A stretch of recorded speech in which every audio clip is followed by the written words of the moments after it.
이 성품에 대한 설교는 다분히 우리 삶에 대한 크리스찬의 행동, 내가 무엇을 행할 것인가를 요구하는 내용이었습니다.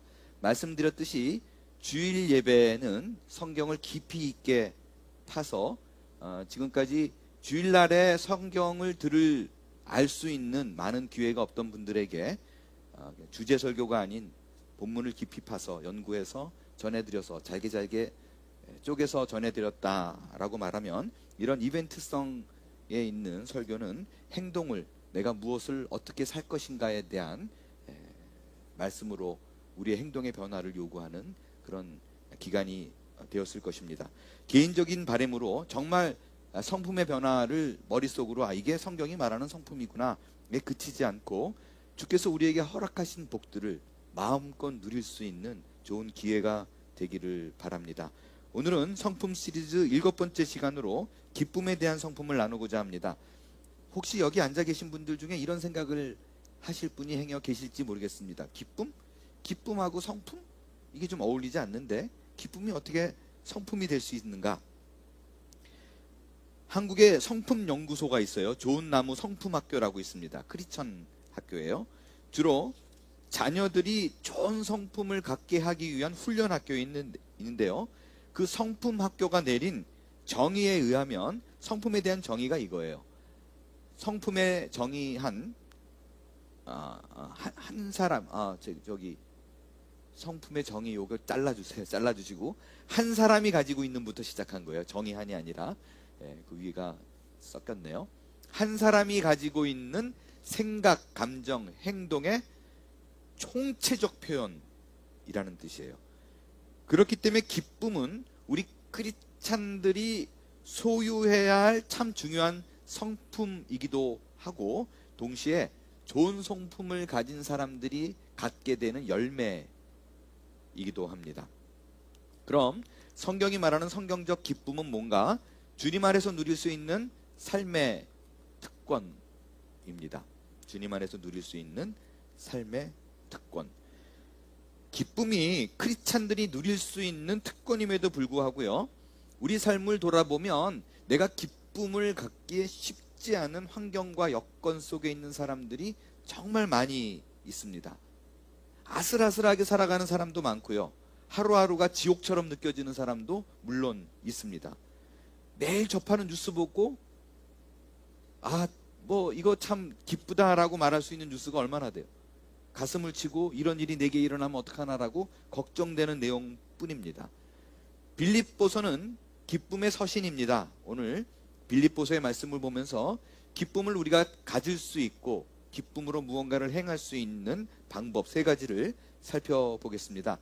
첫 번째는 환경을 초월한 기쁨입니다.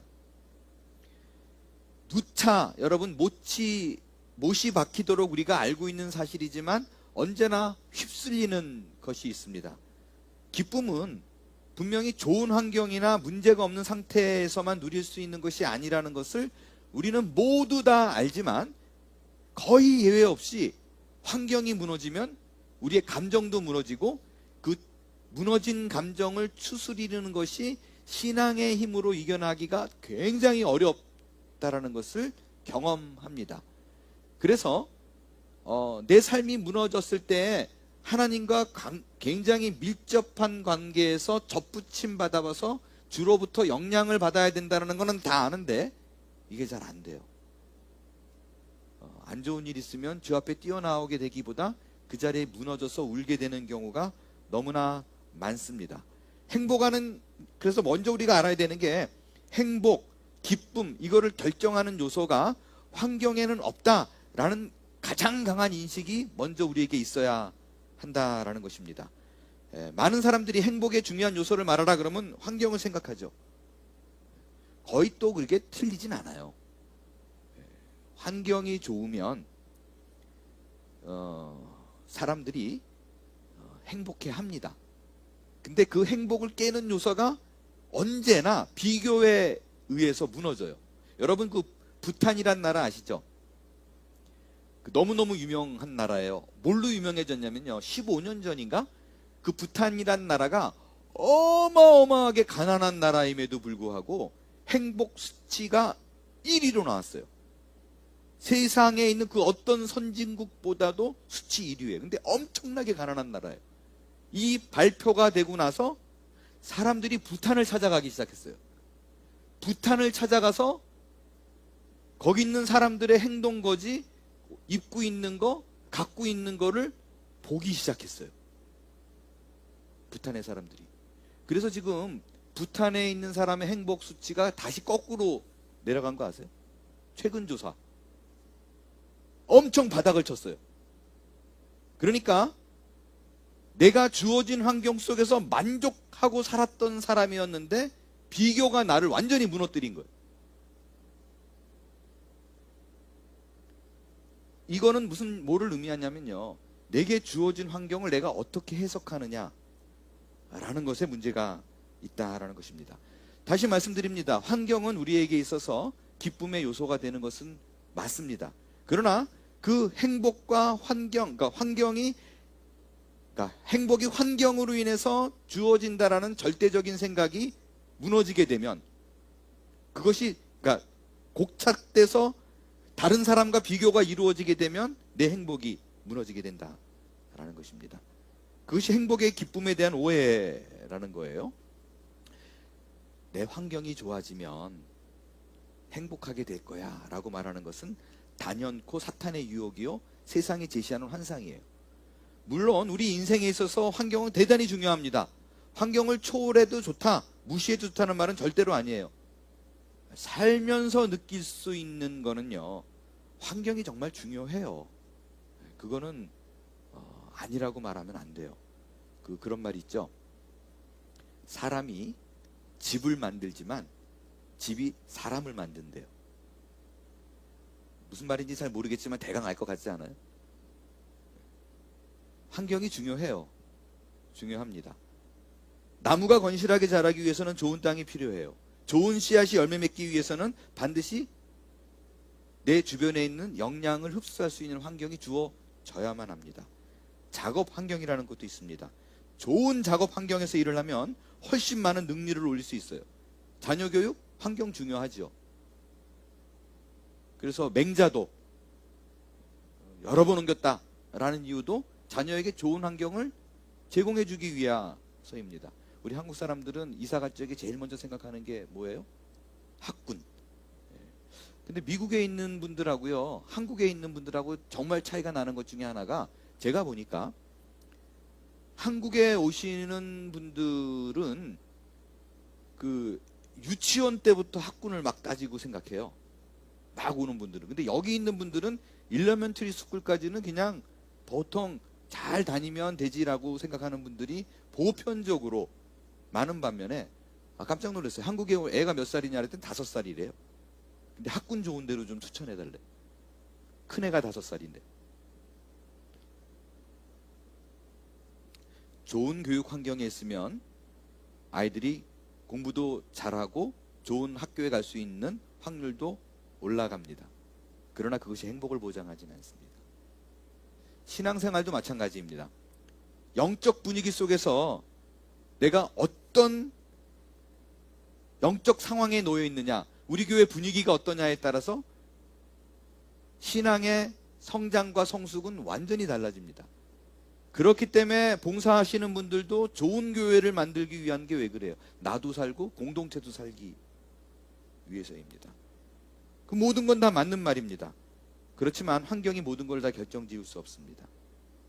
아주 힘든 환경 속에서 훌륭한 인물이 나온다라는 걸 보면 우리는 환경 속에서 맺어지는 열매보다 내 안에 신앙적으로 그것을 어떻게 환경을 해석하고 소화하느냐가 훨씬 더 많이 중요하구나라는 것을 알 수가 있습니다.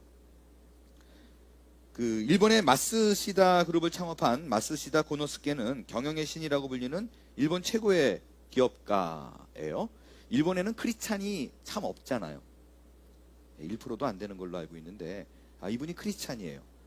71개의 계열사를 거느리고 있는 거대한 기업군입니다. 여기에 속한 기업군은 여러분이 잘 아시는 파나소닉 내셔널, 그리고 사뇨, 아이와, 이 회사와 다 친족 관계에 있는 회사예요.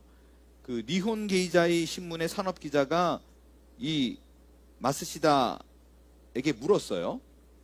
회장님은 남들과 달리 이렇게 큰 기업을 이룰 수 있는 종업원이 13만 명이래요.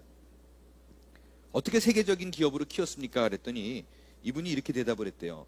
저는 남들보다 3가지가 특별했습니다. 첫째, 무척 가난했습니다. 둘째, 다른 사람보다 몸이 약했습니다. 셋째, 저는 다른 사람보다 지능이 뛰어나지 않습니다. 이렇게 얘기를 하더래요. 그러니까 전혀 좀 안 맞는 얘기잖아요. 그러니까 이 얘기에 대한 부연 설명을 이렇게 붙였다고 얘기해요. 하나님이 제게 3가지 은혜를 주셨습니다. 첫 번째, 가난했기 때문에 어릴 때부터 구두 닦기와 신문팔이 등 많은 세상 경험을 쌓을 수 있었고, 둘째, 몸이 약했기 때문에 운동에 힘써서 늙어서도 이렇게 건강을 유지할 수 있었으며, 이거는 동감하는 분 많을 것 같아요. 보통 건강하다고 자신하시는 분이 갑자기 급사하시는 경우가 있는 반면에, 난 아파, 힘들어, 나는 뭐 계속, 이런 분들은 계속 몸을 케어해요. 그래서 장수하는 경우를 우리가 왕왕 볼 수가 있습니다. 셋째, 초등학교를 졸업하지 못해서 무식했기 때문에 세상 사람들을 모두 나의 스승이라고 여기고 언제나 배우는 자세로 모든 사람들을 멘토로 생각했습니다. 라고 얘기를 했다고 그래요. 여러분, 기쁨도 마찬가지예요. 좋은 환경에서만 기쁨을 누릴 수 있는 것이 아닙니다. 진정한 기쁨은 환경을 초월합니다. 환경에 매이면 환경이 조금만 흔들려도 내 기쁨은 주저앉게 되지만, 환경을 해석하는 신앙의 힘이 있다면 오히려 어려움이 문제를 풀어나가는 기쁨이 될 수 있다라는 것입니다. 환경이 좋아지면 내 모든 것이 바뀔 것이다 라는 생각 자체가 나를 불행하게 만드는 거예요. 인류 최고의 환경이 가장 기가 막히게 조성된 곳이 에덴 동산입니다. 우리 인간은 그게 부족하다고 느껴서 아담과 하와가 타락했어요. 선악과를 못 먹어본 게 그의 한이었어요. 늘 환경에 지배하는 인물을 꼽으라 그러면 바울이 빠지지 않죠.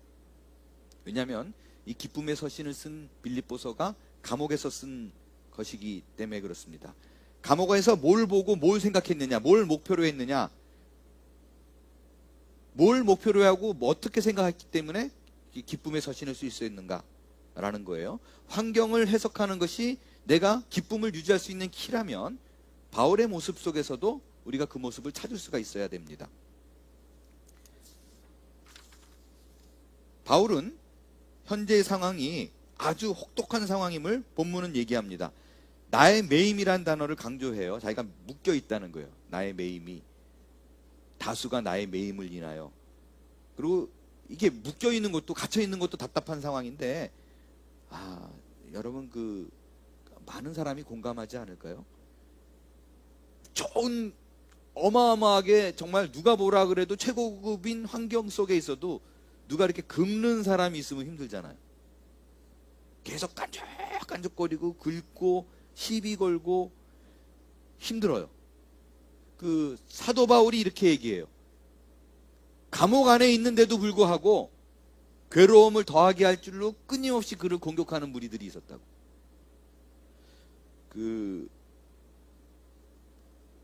목사님들 중에서 큰 교회를 굉장히 좋아하고 가고 싶어하고,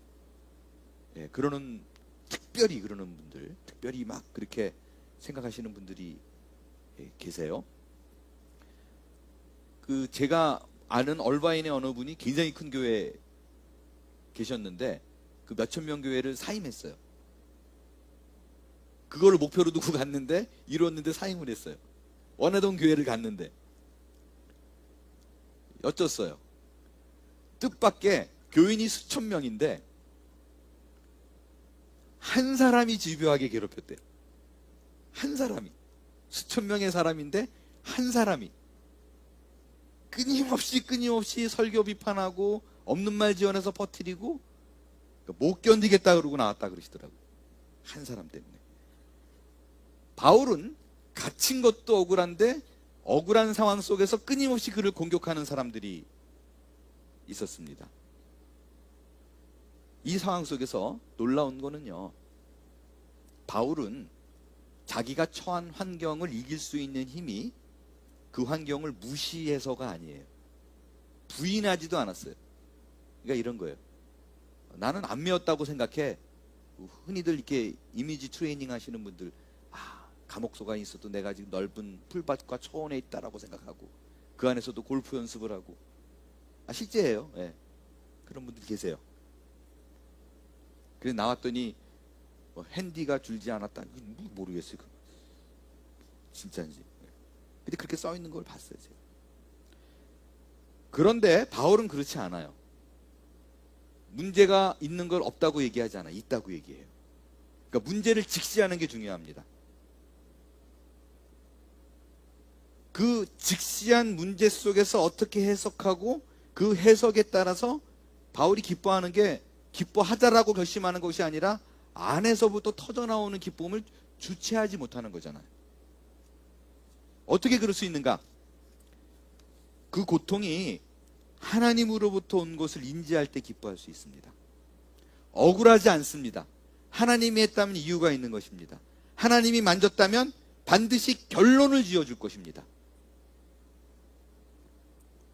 여러분, 하나님께서 우리에게 왜 고난을 허락할까요? 많은 이유가 있지만 목회의 경험을 통해서 비추어서 알 수 있는 거는요, 고통을 통해서 많은 경우에 딱딱한 마음이 기경됩니다. 컬티베이트 돼요. 일궈집니다. 경작됩니다. 고통 속에서 우리 마음이 부드러워지는 것을 많이 봅니다. 여러분, 하나님은 기쁨을 고통 속에 담아두시는 분입니다. 고통을 경작하고 기경하고 파내려가면 그 안에 기쁨이 있는 거예요. 그걸 볼 수 있어야 현재의 상황 속에서 기뻐할 수 있습니다. 고통을 아는 사람만이 기쁨을 알고 슬픔을 아는 사람만이 환희를 합니다. 항상 기쁨과 고통은 같이 있습니다. 그걸 보기 때문에 최악의 상황 속에서도 그 속에 담겨있는 기쁨을 보는 눈, 그게 바울이었다는 거예요. 오히려 문제 속에서 누릴 수 있는 그리스도의 기쁨을 얘기하고 있어요. 이게 크리스찬의 특권입니다. 바울은 빌립보 교회 안에서도 문제가 있다는 걸 감지해요. 본인만 고통받는 것이 문제가 아니라, 예를 들어서 제가 어디 감옥에 갔어요. 그런데 우리 교인들이 흔들리지 않는 그런 상황 속에서 우리 목사님 풀어주세요 그러고 막 기도를 하고 하나가 되고 똘똘 뭉치면 바울도 힘이 나겠죠. 나를 위해서 기도해 주는 사람이 있어. 근데 바울이 들어가니까 안에서도 흔들리기 시작해요. 대적하는 자들이 생겨요. 그러니까 앞뒤 좌우 꽉 막힌 거예요. 하늘만 뚫렸어요. 빌립보 교회 안에 교인도 같은 고통을 당하고 있습니다. 왜 성도들에게 고통을 하나님이 주어지게 하는 걸까? 허락하는 걸까? 장경철 우리 교회에도 오셨던 분이에요. 옛날에 AGMC 때 서울여대 교수님. 그분이 쓴 글 중에서 아주 좀 마음에 드는 글이 있어요. 기쁨을 경험하기 위해서는 고통이 수반된다. 왜냐하면 고통은 감각을 회복시킨다라고 쓰셨더라고요. 아주 좋은 말인 것 같아요. 여러분, 우리에게 감동이 없다는 것은요, 감동을 받을 만한 일이 없는 것을 의미하지 않습니다. 감각이 무너져서 그것을 못 느낄 뿐이에요. 감동의 눈물을 흘리고 말씀 듣다가 고개를 끄덕이고 그렇습니다 라고 하는 것은 영적인 센스, 그 감각이 살아나기 때문에 그렇습니다. 은혜는 깨달음에 있습니다. 깨닫는 마음을 옥토라고 얘기해요. 딱딱한 마음에는 깨달음이 임하지 않습니다. 마음이 딱딱해져 있는 것을 부드럽게 만드는 것이 고통입니다.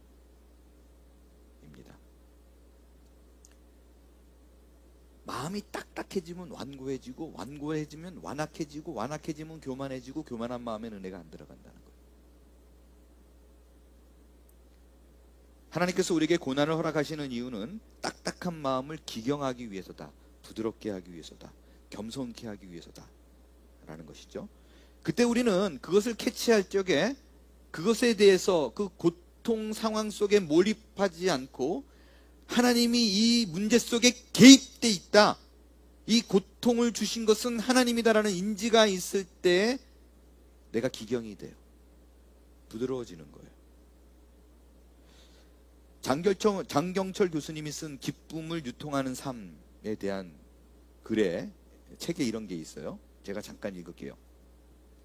기쁨을 누리려면 감각이 회복되어야 한다. 애통하며 슬퍼하는 사람은 기쁨에 가까이 다가간 것이다. 그들은 위로를 받으며 기쁨을 회복할 수 있다. 슬프다는 것은 감각이 회복되고 있다는 의미이다. 문제는 무감각이다. 기쁨을 누리기 위해 먼저 우리는 무감각이 치유받아야 한다. 우리의 감각이 살아날 때 기쁨도 살아난다. 마음에 벅찬 느낌이 있을 때 우리는 기뻐할 수 있다.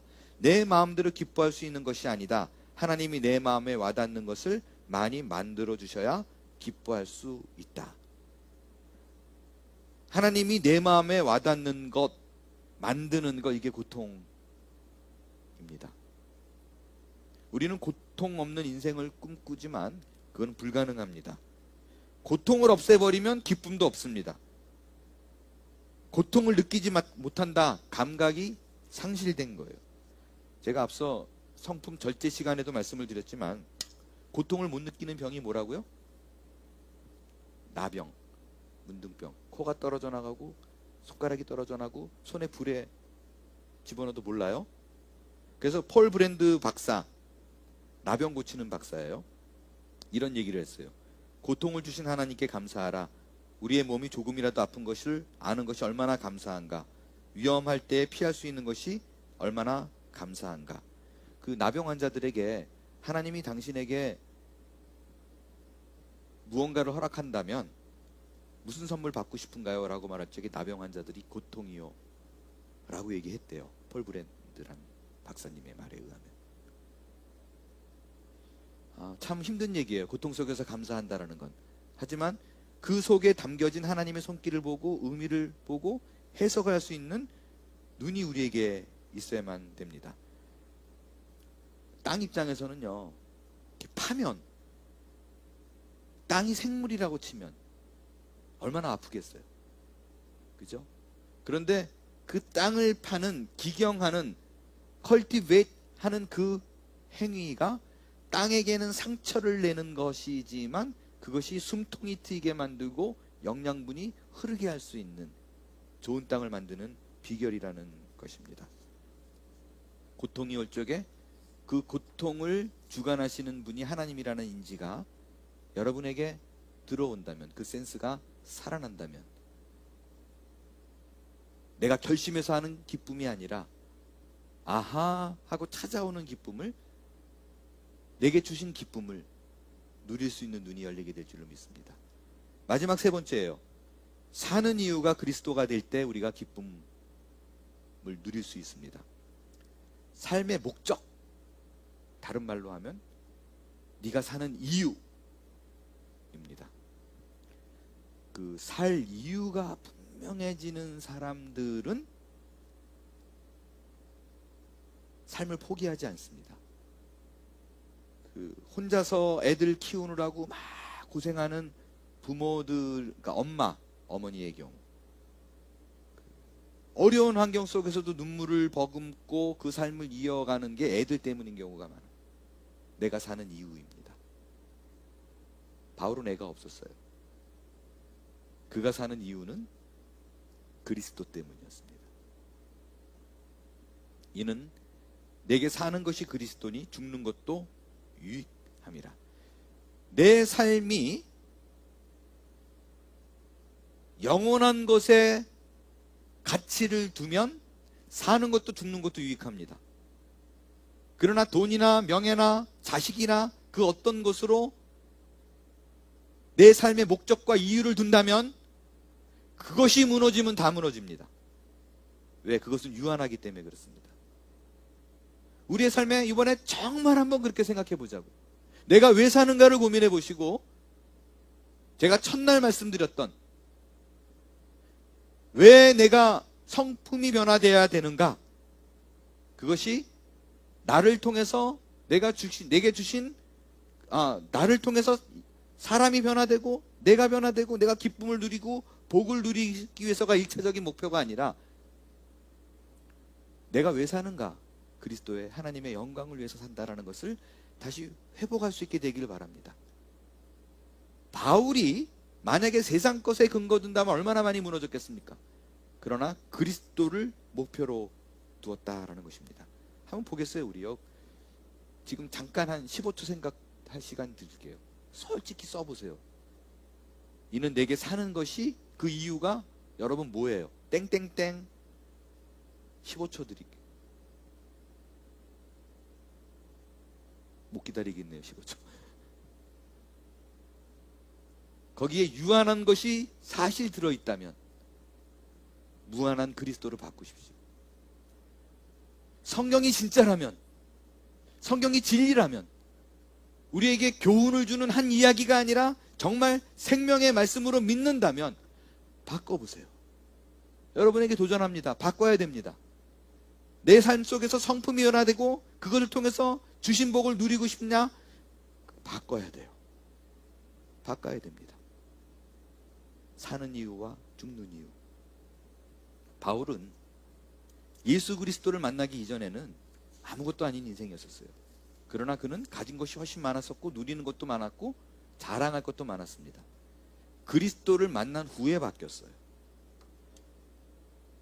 베드로도 예수님을 만나기 전에는 그의 인생이 더덥다라고 느끼는 인생이었는데 예수를 만난 후로 바뀌었어요. 베드로가 될 수 있었던 것은 그 말씀을 고지식하게 믿고 행동했기 때문입니다. 말씀드렸죠? 베드로가 바다에 뛰어들어서 믿음 없어가지고 빠졌지만 몇 발짝 거둔 건 전 인류사에 베드로밖에 없어요. 그나마 믿음이 가능케 합니다. 순종이 가능케 합니다. 성경이 정말 내게 주신 말씀이고 하나님께서 그거를 통해서 내 인생이 변화시키기 위해서 주신 것이라면 이제는 좀 목표를 바꾸고 길을 바꾸고 내 삶의 내용을 바꾸십시오. 그 예화 하나 마칠게요. 예화 하나 두고 마칠게요. 많이들 알고 있는 예화일 거지만 특별하게 제가 마음에 와서 여러분에게 전합니다. 레오나르도 다빈치가 그 조각가, 건축가, 과학자이잖아요. 43세 때 그 유명한 그 마지막 만찬을 합니다. 근데 그때 예수님이 중앙에 서가지고 은잔을 이렇게 들고 옆에 6명 있는 모습으로 그렸대요. 사람들이 너무너무 감동을 받았대요. 그가 그린 것에 대한 섬세함, 색상의 조화. 그러면서 누군가가 한마디를 이렇게 한 거예요. 예수님의 손에 들려진 은컵이 얼마나 섬세한지 그 컵에서 눈을 뗄 수가 없다. 그래서 확 지워버렸대요. 다시 붓을 들고. 왜냐하면 예수 그리스도 이외에는 다른 것이 중심이 될 수 없다라는 생각 때문입니다. 우리에게 가장 가치 있는 것이 무언가를 다시 한번 생각하는 밤이 되길 바랍니다. 모든 것을 배설물로 여겼던 바울이 왜 그랬는가? 왜 복음을 붙잡았는가? 삶의 경험을 통해 보니까 하나님의 말씀이 진짜더라 라는 걸 알았어요. 여러분이 여전히 아직 하나님의 말씀이 진짜라고 생각되지 못한다면 그것이 내 머릿속에 있지 가슴과 행동으로 표현되지 않았기 때문일 것입니다. 여러분의 인생에서 가장 가치 있는 것이 무엇인가 이 밤에 물어보시고요. 그것을 그리스도로 채우시기를 바랍니다. 그럴 때 우리의 인생이 기쁨으로 가득 찬 인생, 참으로 변화된 성품으로 살게 될 줄로 믿습니다. 기도합니다.